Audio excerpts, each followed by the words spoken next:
Welcome back to the channel, everyone. Today we're taking a break from our regular scheduled program. Won't be any work on the TJ today. Instead, we're going to be doing some maintenance work on my daily driver. This is my 98 Jeep Cherokee XJ. I'm the second owner. It's a 5-speed, 2-door, factory purple with about 265k on it. As you can see, I take pretty good care of the thing. But I've been chasing an issue with it, and I think this is pretty common for these vehicles. Now, I've been getting a slight knocking noise at low speeds, mostly between 5 to 20 kilometers, and doing some research, and I think I may have narrowed it down to the front brake pads moving and knocking against the brake spindle. So let's go ahead and take this wheel off, and we'll investigate further. All right, so we just pulled the wheel off. These pads and rotors are only maybe a couple months old, but I'm going to show you where the problem area is. So these spindles here, common if you sometimes get little dips and grooves from the brake pad actually slowly chipping away at it. As you can see, I have a little gap here in between the spindle and the pad. So what I think is, as the vehicle's rolling, it's actually slowly knocking it against the spindle and chipping away at the steel over here. So I have one there. The other side isn't too bad, but I'm looking to see maybe there's a little dip over there. Let the camera focus in here. So I'm thinking that's a problem too. But down here, it looks pretty tight. But we're going to take it off, the caliper off anyway, and see what else lies behind it. The bolt size for the caliper sliders is a 12 mil, at least in my case. It may be different for you.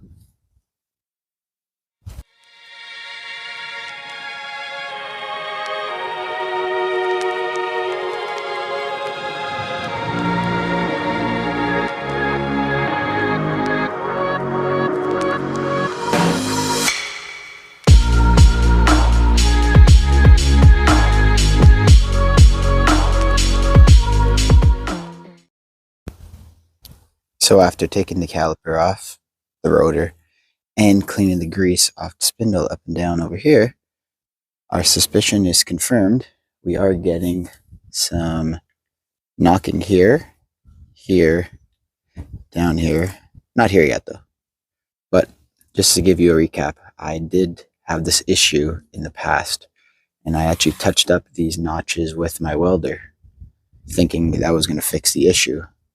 Turns out it didn't. And here we are now, a few years later, and it's coming back.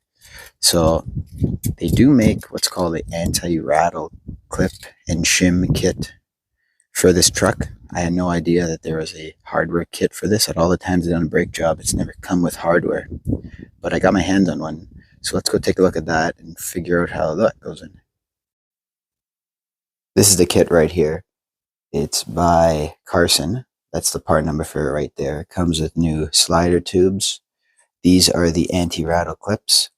One for the top pad, lower pad, top pad, lower pad. And these are the shims to cover the gap between the brake pad and the spindle to prevent that knocking.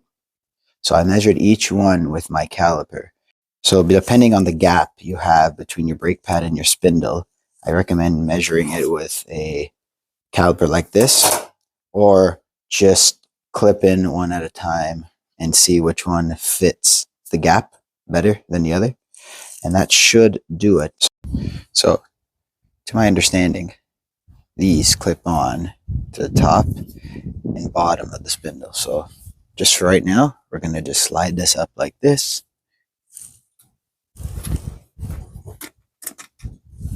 Something like that. Just until we get the caliper back on, and then that slides, from my understanding, it slides back down and holds it in place. Let's do the bottom one now. Like that. There's your bottom one. We keep it just like that. until we put the caliper back on, and then we should slide them back up, and I think that's how it works. Let's wait and see. So after testing the 3 different sizes of the shims, I went with the thinnest one, which was about 10 thou in thickness. So this is how they are installed, okay? So they are clipped in from the top, just like that. And from the bottom, the same thing. So now, putting them on the spindle.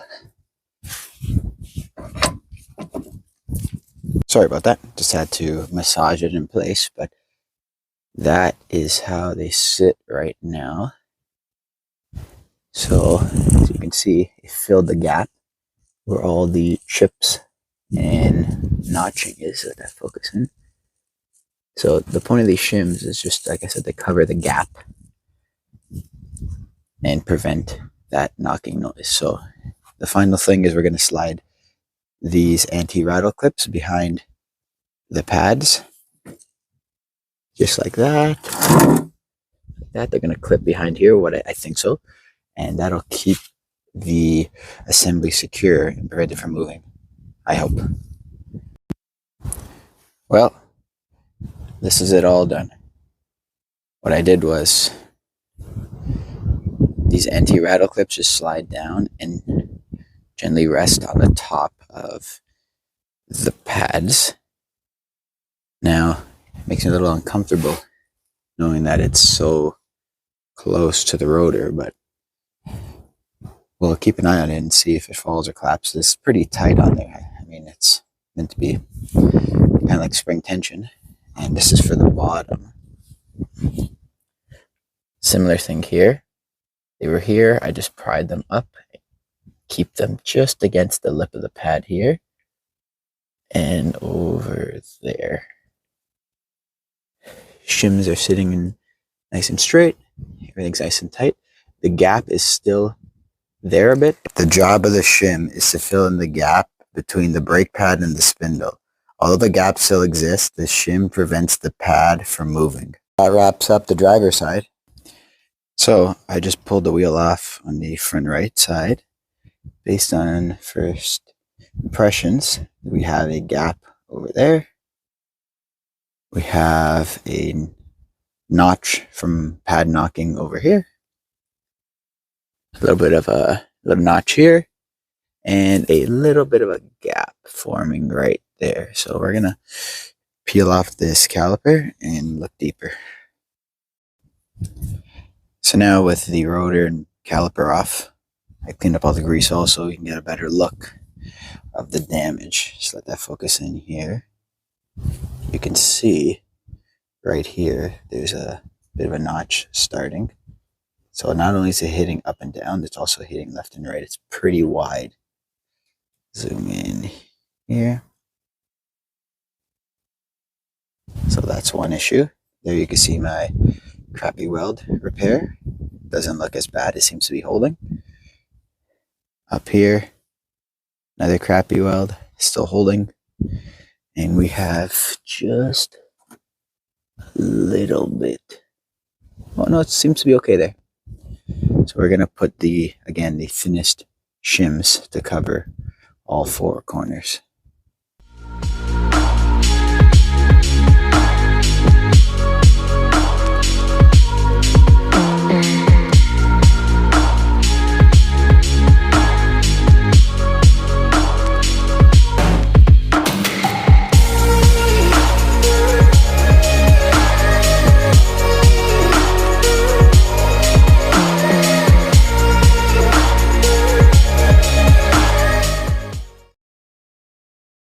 So this is the passenger side all wrapped up.